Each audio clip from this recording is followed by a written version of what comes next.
Hello and welcome to the course of fiber optic communication. So the course of fiber optic communication requires knowledge of digital communication, basic communication ideas, uh, probability theory, electromagnetic theory, and a basic idea of physics of light rays. So today we'll start with the introductory class of fiber optic communication. In this introductory class, we'll take a basic overview of the fiber optic communication components and also how fiber optic communication system model works. So we'll start with the class with some brief historical development throughout the years, which has brought the uh, this fiber optic communication into this field and how it has developed so far. So the idea of fiber optic communication dates back to prehistoric areas or prehistoric eras of ancient Greek, Romans, Chinese, and American Indians, where they have used fire and smoke signaling uh, for communicating with each other in the form of fire and smoke. We have seen this kind of smoke signaling in movies also. These were used to send some signal to very far long distances, and mostly these were used by the emperors to know whether they have been attacked or not. So mostly this kind of signaling were installed in a high tower or in the hillside, where they would light a flame to let the other side know that there have been some attack or there have been some difficulties. So this is the era how light was used to make uh, people understand or to communicate with the other side.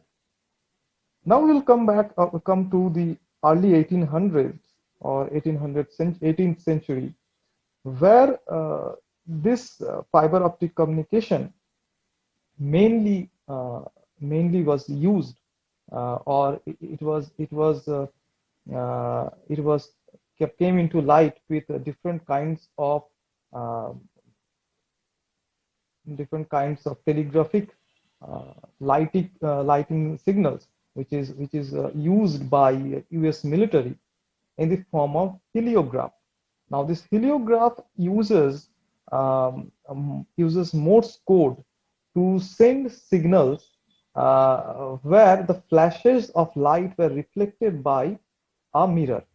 So we all know a bit of Morse code, where each text or alphanumeric numbers are coded in the form of a dot and dash, and and this dot and dash are transmitted uh, to the other side in the form of light reflection using a mirror.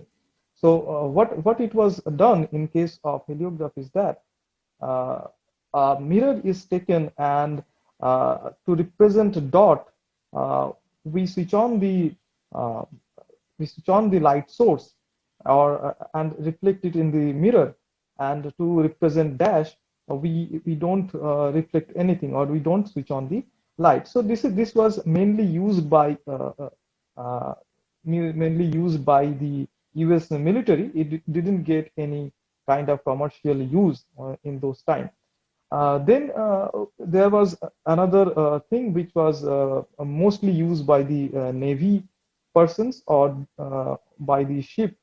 It is known as Aldis lamps, and the lamps were again switched on and off in the form of Morse code, and which can uh, transmit or send messages to one ship to another ship. So these are the lighting communication techniques that were used uh, during 1800 centuries. No other development, technological development, for transmitting light was not present there. Only technology that was used was the Morse code. Okay, that is the coding part of the message. Then in the late 1880 or during 1880, Alexander Graham Bell came up with a machine which is known as a photophone, which is shown here in this figure.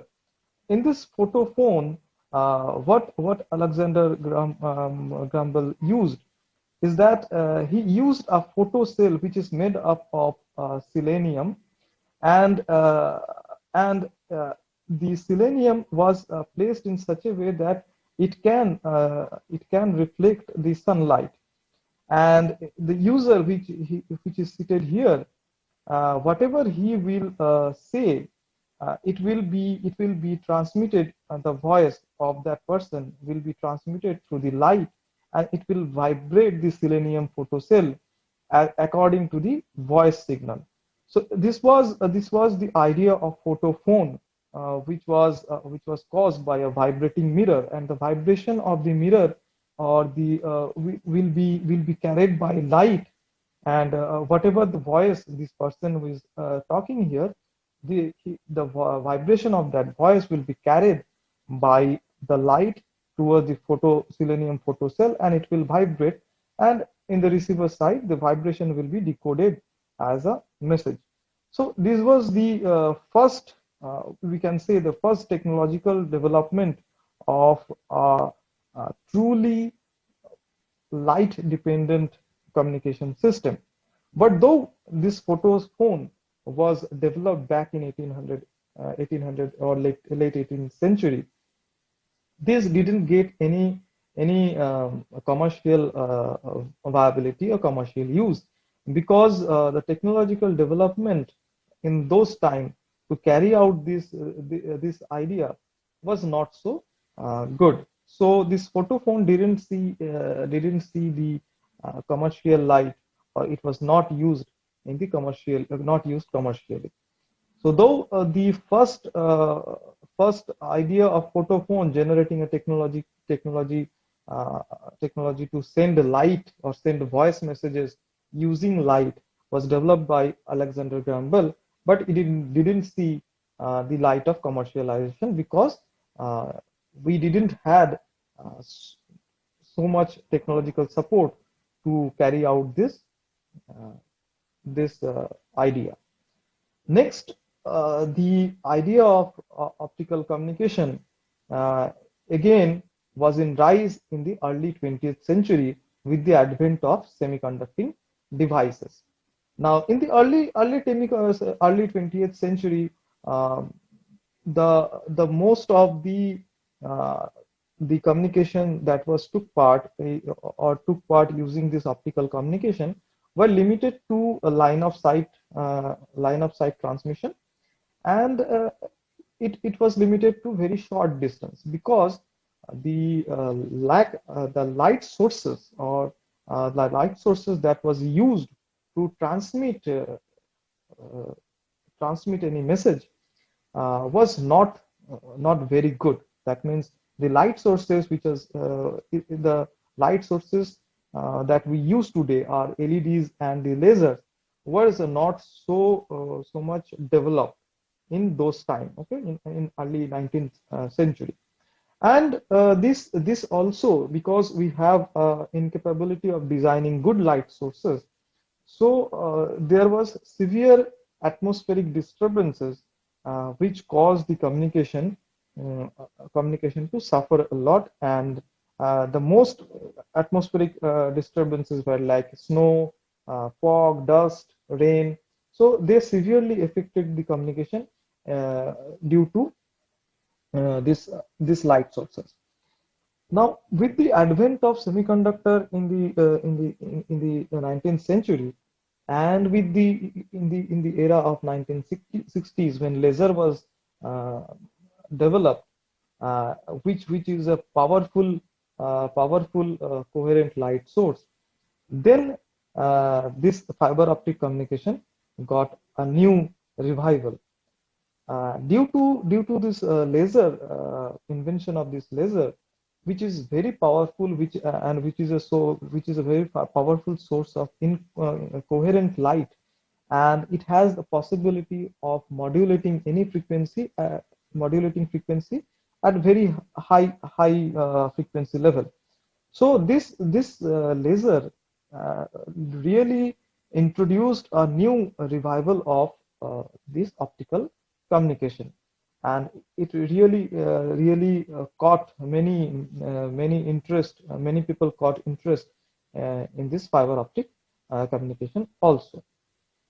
But though there was with the development of laser, interest has been grown, okay, but it is still restricted to this short distance application only, because the atmospheric noise or atmospheric turbulences were still present there, and there was no way that has been developed during this time to mitigate those atmospheric disturbances.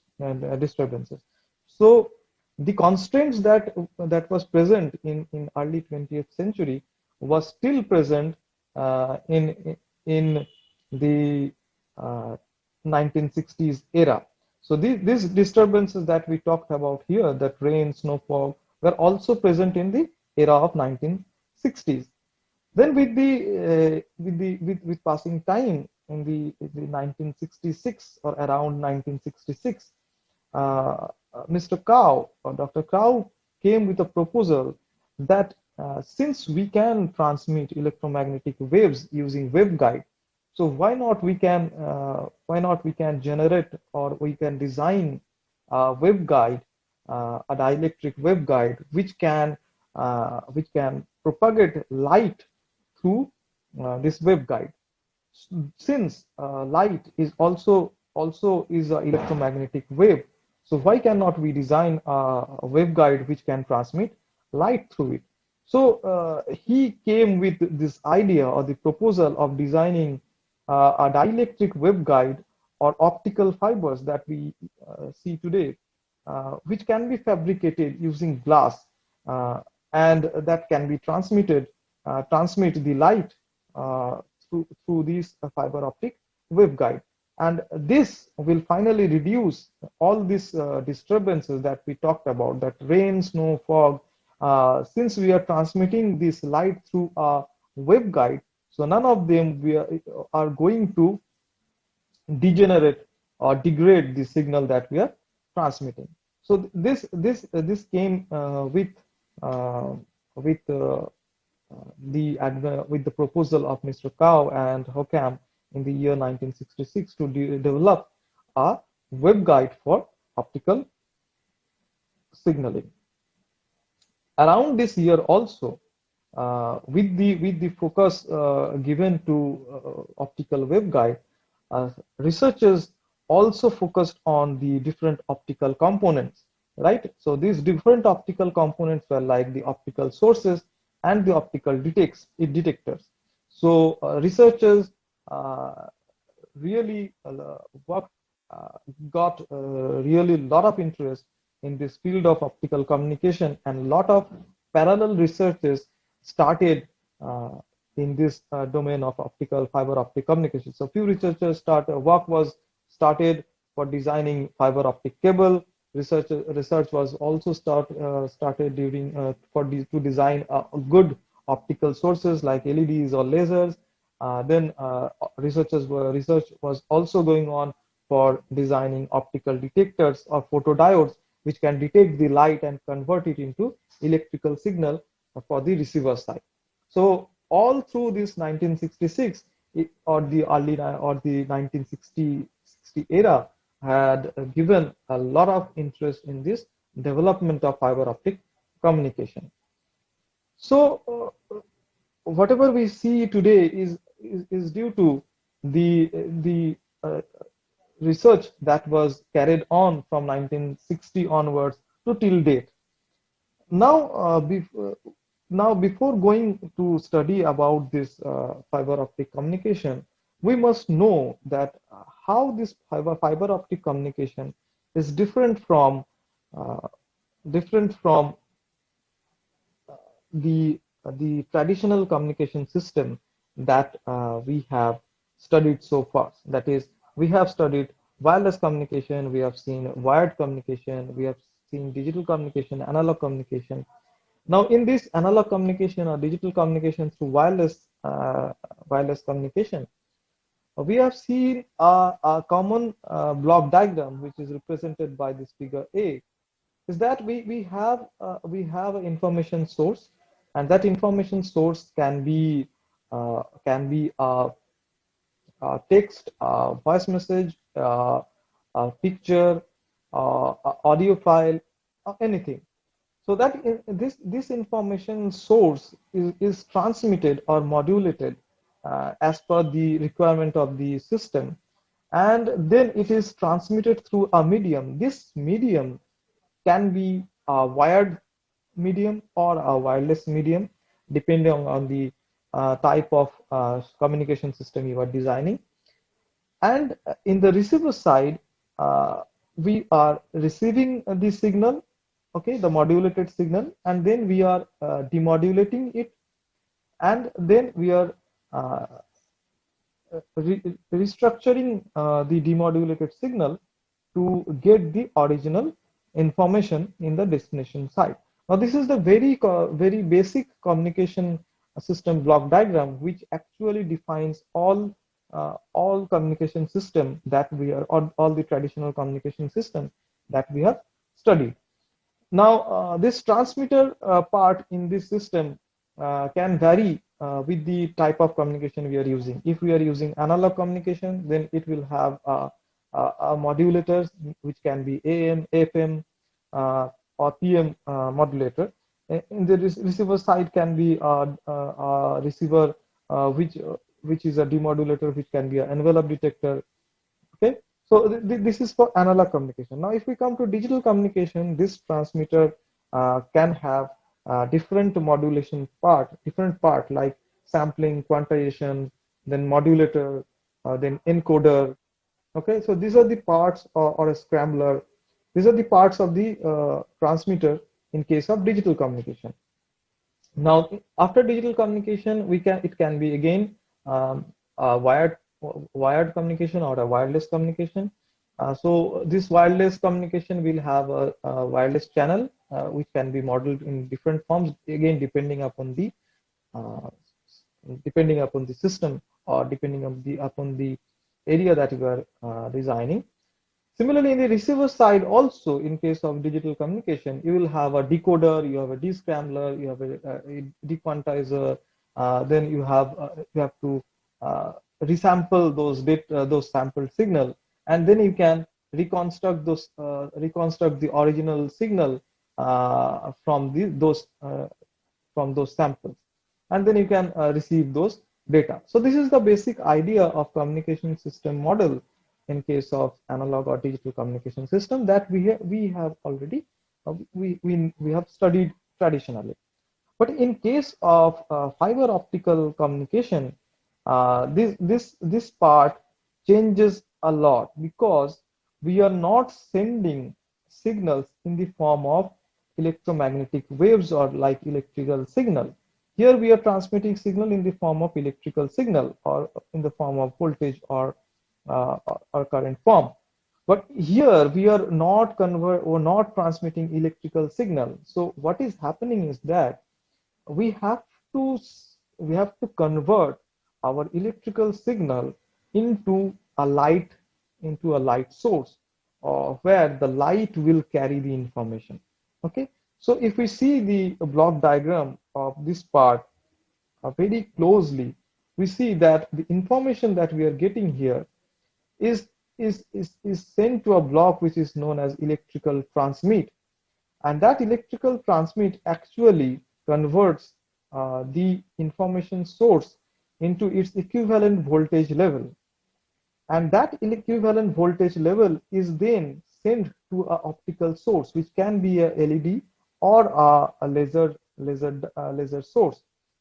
So this electrical transmit, or the voltage which is coming out from this electrical transmit, is actually driving this optical source. That means it is driving the LED or laser, and the driving current of this output of electrical transmit is actually producing a light or a light signal, which is coherent in nature. But this optical source has a very fast switching property. That means if we are transmitting, say, 0101, it is switching so fast that we cannot see that through our, or it is not visible uh, through our naked eyes. It can be only be detected, or the fast switching rate, that means switching from 0 and 1 or off and on of the light source, is so fast that we cannot detect it via naked eye. It can be detected only via optical detector. So what happens is that, suppose we are transmitting 01 here, we are transmitting 01 here, so we'll get a pulse like this. Okay, so this represents your signal 01, and the switching rate, the switching rate of this optical source is so fast that this off duration is not at all visible by our naked eye. And we always see that optical source, or the LED or the laser, is always on. Now this signal is then sent in the form of light into the fiber optic cable, or that we call the waveguide, optical waveguide or fiber optic cable, which is this fiber optic cable then transmit this light source in the form of total internal reflection, which we'll study in our next classes. So this light source carries this signal, the continuous light source or the coherent light source carries this signal throughout this optical fiber cable. Now this fiber optical cable is a kind of waveguide which propagates the light for a long distance. Now it can, if suppose you are using a 50 kilometer cable, so 50 kilometer cable can transmit 50 kilometer light. So you give a light source which is pumping signal to the this optical fiber cable, and the cable has a length of 50 kilometer, or say length of 50 kilometers. So that light will or propagate or transmit for 50 kilometers in through the fiber optic cable. And after that, after traveling through this length, that means through the distance of 50 kilometers through this optical fiber, the light reaches the receiver side. And in the receiver side, we have a detector, which is again a semiconductor device, which is either a PN photodiode or a PIN photodiode or avalanche photodiode, which actually detects this property of fast switching. That means the on and off pulse is detected by this optical detector, and that on off pulse is then again will be converted into uh, electrical form, or a voltage current form, or a voltage form, which is received by the receiver side. So this is the actual difference in the block diagram of the general communication system and fiber optical communication system. So in fiber optic communication system, what we are doing is we are converting information source uh, from an electrical signal to an optical signal. Okay, and we will study different components which were present in between these, which converts electrical signal into optical signal. And then we have an optical diode here, which transmits, or which is the source for this optical fiber cable. Optical fiber cable is used to propagate this optical light, which is pumped into this optical fiber cable from the source. And in the receiver side, the optical detector detects any changes that is formed here, and then it is again converted into an electrical waveform, and then it is reconstructed, and we in the receiver side, it reaches the destination. So this is how a fiber optical communication system works, and we will cover each and every block diagram of this. So we'll cover this optical source in our syllabus. We'll cover this optical fiber cable. We'll have a detailed study about this optical fiber cable. So first we'll start with optical fiber cable, and then we'll go to optical sources. Then we'll also study about the optical detectors, and there are also other optical components which we will study in this course. So here we see the optical sources. So this is one kind of LED bulbs which are um, used as an optical source to pump in light into a fiber optic cable. Here, this shows a practical usable laser diode, which is used again to transmit light sources. So these are the two types. This is one of a kind of images of LEDs and laser which are used as optical sources in fiber optic communication.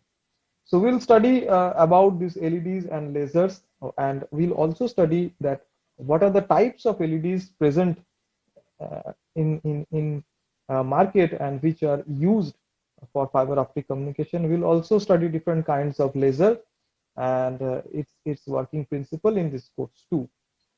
Then we have for detectors. These are the detectors: PN photodiode, PIN photodiode, and avalanche photodiode, which are used as optical detectors to detect the pulses which is coming out of the fiber optic cable. So we'll also study all of them in detail in this course.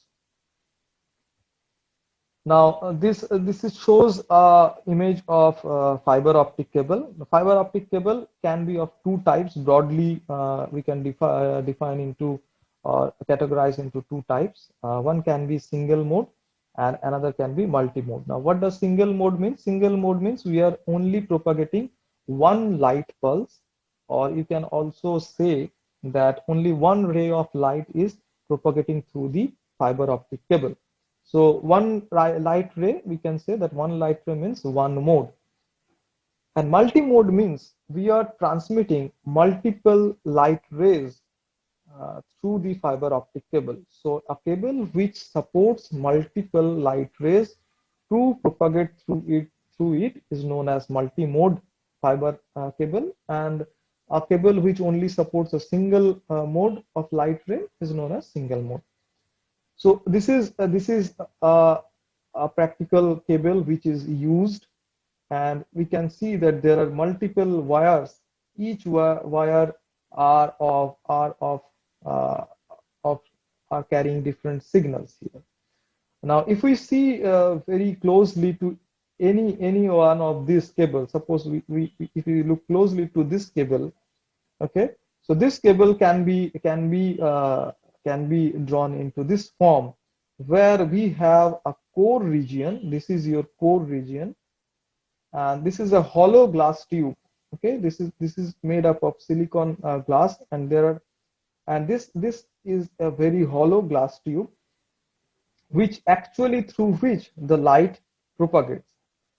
And covering this hollow glass tube, this or this core region uh, of high refractive index. And why we have a high refractive index, we will study in later classes. So this core region is then followed by a cladding region, which is also surrounded, which is also a glass material. Okay, and the refractive index of this cladding region is less than the core region. Okay, and to protect this, since this is made up of glass, the cladding and core both are made up of glass. So to protect this, we have a coating, a protective coating around this them, so that the moisture doesn't enter, or water doesn't enter, or it doesn't get scratched or doesn't get break. After so this coating is a preliminary protection. And surrounding this coating, again, we have a plastic or a plastic case, which is used for insulation and to protect them from breaking this core and cladding or the glass core and cladding. So to protect this core and cladding, we have a preliminary protection of coating, which protects the glass from getting scratches, moisture, etc. And to protect this glass, we have a fiber optic cable. Now we can see of different colors. Okay, so these different colors actually are different color code, uh, which denotes us that what cable is used for what purpose. Okay, so this color code defines which cable is used for which purpose, or where we are going to connect that cable in the receiver side or in the transmitter side. So this is how your fiber optic cable looks like. So we have a core, we have a cladding. Core has a high refractive index, cladding has a low refractive index, and this is how we are transmitting light through a fiber optic cable.